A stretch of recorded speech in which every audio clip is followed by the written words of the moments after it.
Hello ভাই brothers, কি অবস্থা সবার? আশা করি সবাই ভালো আছেন, সুস্থ আছেন এবং সাবধানে আছেন। আমি Firoz Parvez, welcome to my YouTube channel MAP blogs. তো আজকে আমি আপনাদের সাথে আলোচনা করব বাইকের ব্রেকিং পিরিয়ড নিয়ে।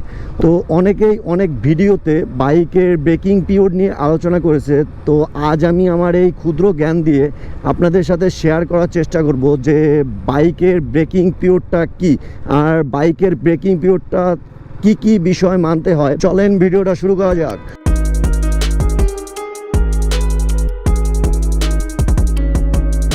তো আজ আমি আলোচনা করব একটা বাইকের ব্রেকিং পিরিয়ড কী, ব্রেকিং পিরিয়ডে কি কি বিষয় মানতে হয়, আর ব্রেকিং পিরিয়ডে কি কি বিষয় না মানলে কি কি ক্ষতি হয়। তো প্রথমে বলা যাক বাইকের ব্রেকিং পিরিয়ড কী। প্রতিটা বাইকেরই ব্রেকিং পিরিয়ড থাকে, প্রতিটা ইঞ্জিনেরই ব্রেকিং পিরিয়ড থাকে। তো আপনার একটা বাইক যখন নতুন তৈরি হয়, সেই বাইকের পার্টসগুলো অমসৃণ থাকে। আপনার সেই বাইকের ইঞ্জিনের পার্টগুলো অমসৃণ থাকে।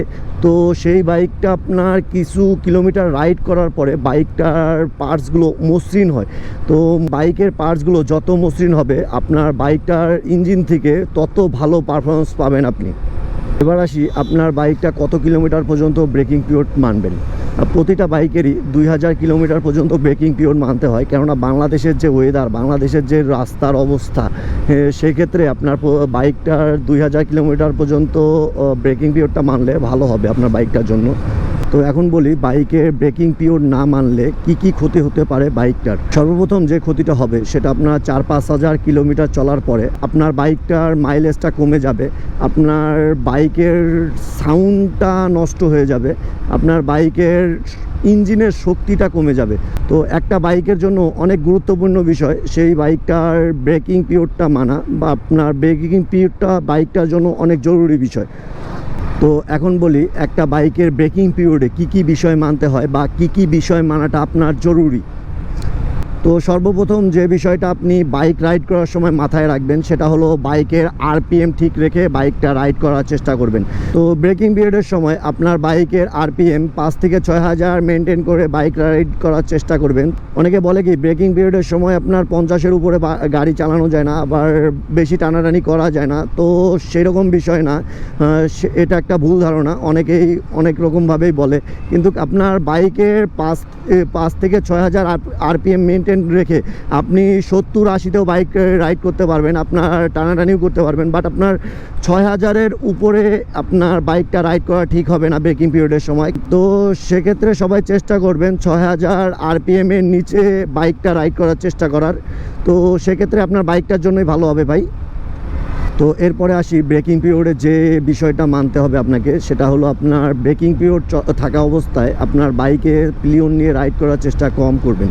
আবার আমি দেখছি কি অনেককেই যে আপনার এই সুজুকি জিক্সার মডার্ন বাইকে 3 জন নিয়ে রাইড করার। তো সেক্ষেত্রে হয় কি 3 জন নিয়ে রাইড করলে আপনার বাইকটাতে লোডটা একটু বেশি পড়ে, বাইকের শক্তিটা একটু খরচ বেশি হয়। তখন আপনার বুঝতে পারবেন না যে বাইকটাতে সমস্যা হচ্ছে। বাট আপনি পরবর্তীতে 3-4 হাজার বা 5-6 হাজার কিলো চালানোর পরে তখন বুঝতে পারবেন যে আপনার বাইকটা থেকে কিছু না কিছু সমস্যা বের হয়েছে। সবসময় চেষ্টা করবেন আপনার বাইকটা সিঙ্গেল রাইড করার। এরপরে যে বিষয়টা সেটা হলো আপনার নতুন বাইক নিয়ে লং ট্যুর দেওয়া থেকে বিরত থাকুন, বা লং ট্যুর দেওয়া থেকে দূরে থাকুন। তো লং ট্যুর দিলে হয় কি আপনার একটা বাইক 200-300 কিলোমিটার রাইড করতে হয়। তো সেক্ষেত্রে আপনার বাইকটার ইঞ্জিনটা অনেক হিট হয় বা ইঞ্জিনটা অনেক গরম হয়ে যায়। তো সেক্ষেত্রে ইঞ্জিনটা থেকে পরবর্তীতে আপনার অনেক সমস্যার সম্মুখীন হতে পারে। তো লং ট্যুর যদি আপনার একান্তইভাবে দিতে হয় তাহলে আপনার 40-45 কিলোমিটার রাইড করার পরে বাইকটাকে 10-15 মিনিটের জন্য রেস্ট দেওয়া ভালো। 10-15 মিনিট পর রেস্ট দিয়ে আপনার বাইকটা আবার রাইড করতে পারেন। সেক্ষেত্রে আপনার হিটিং ইস্যুটা অতটা আসবে না। এর থেকে ভালো হয় কি আপনার এই 2000 কিলোমিটার যে ব্রেকিং পিরিয়ডে মানা হয়, সেই 2000 কিলোমিটারে আপনার বাইকটা লং ট্যুর না দেওয়াটাই বেটার। এতে করে আপনার বাইকটার জন্যই ভালো হবে। এই বাইকটার পরবর্তীতে আপনি একটা ভালো পারফরমেন্স পাবেন বাইকটার ইঞ্জিন থেকে। তো এরপরে আসি এই বাইকের সামনের চাকায় এবং পিছনের চাকায় যে টায়ার প্রেশারটা লেখা আছে এই বাইকটার বডিতে, তো সেটাই সবসময় দেওয়ার চেষ্টা করবেন।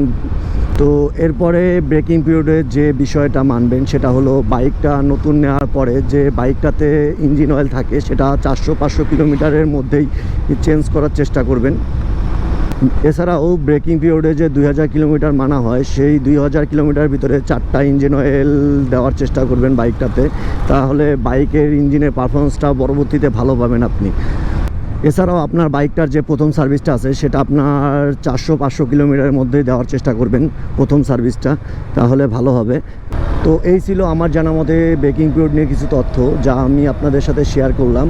আর এর বাহিরেও যদি কোনো বিষয় আপনাদের জানা থাকে তাহলে কমেন্টে জানিয়ে দিন। আজকের মতো এখানেই শেষ করছি, দেখা হচ্ছে নতুন কোনো ভিডিওতে নতুন কোনো টপিক নিয়ে। আর এই ভিডিওটা যদি আপনাদের ভালো লাগে তাহলে লাইক, কমেন্ট, শেয়ার এবং সাবস্ক্রাইব করে পাশে থাকবেন, আমার জন্য দোয়া করবেন। টাটা, আল্লাহ হাফেজ। Straight from the underworld, coming for the underground. Motherfuckers better watch out from the mailhouse. I never been the motherfucking game that you all down. আকাশের ওই চাঁদ অথবা এর